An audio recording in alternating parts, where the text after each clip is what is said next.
লীগ কিন্তু একটা কোনো রাজনীতি না, আওয়ামী লীগ ছিল একটা ধর্ম।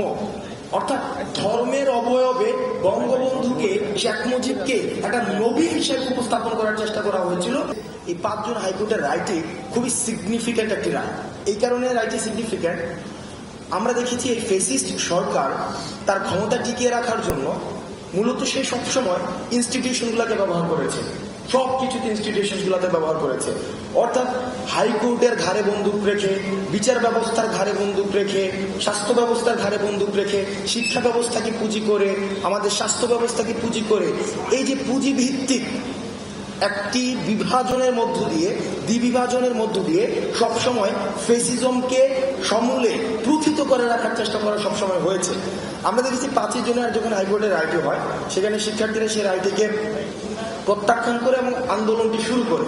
এবং সেই আন্দোলনের শুরুর দিকে আমাদের যে গত 18 বছর ধরে চলে আসা যে টেকিং ব্লেমিং এর একটি ব্যাপার ছিল, টেকিং ব্লেমিং বিষয়টি যেমন যখনই কেউ কোনো যৌক্তিক দাবিতে মাঠে আসতো, তখনই তাকে রাজনৈতিক পরিচয়ের মধ্য দিয়ে কালার করা হতো। সে বিএনপি রাজনীতি করে, জামাতের রাজনীতি করে, শিবিরের রাজনীতি করে, অন্য রাজনীতি করে। অর্থাৎ ব্যাপারটি এমন ছিল, শুধুমাত্র আওয়ামী রাজনীতি ছাড়া অন্য কোনো রাজনীতি যদি কেউ করে, তাহলে তার কোনো ধরনের যৌক্তিক দাবি জানানোর অধিকারটি তখন ছিল না, এবং সেটিকে আমরা জাতি হিসেবে মেনে নিয়েছিলাম।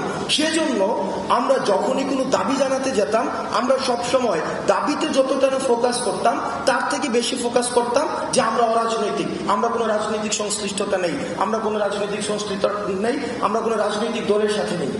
দেখুন আমাদের মনস্তত্ত্বে, মনোজগতে কি ধরনের সেটি প্রভাব ফেলেছিল। এই যে বিরাজনীতিকরণের যে প্রক্রিয়াটি ছিল, আমরা গণমাধ্যম থেকে শুরু করে রাষ্ট্রের সকল প্রতিষ্ঠান এই বিষয়টিকে তারা মেনে নিয়েছিল।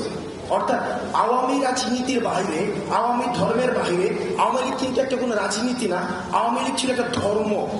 অর্থাৎ ধর্মের অবয়বে বঙ্গবন্ধুকে, শেখ মুজিবকে একটা নবী হিসেবে উপস্থাপন করার চেষ্টা করা হয়েছিল, যে সবসময় থাকবে আনচ্যালেঞ্জ, তাকে কখনোই কোনোভাবে চ্যালেঞ্জ জানানো যাবে না, আওয়ামী লীগকে কখনোই চ্যালেঞ্জ জানানো যাবে না।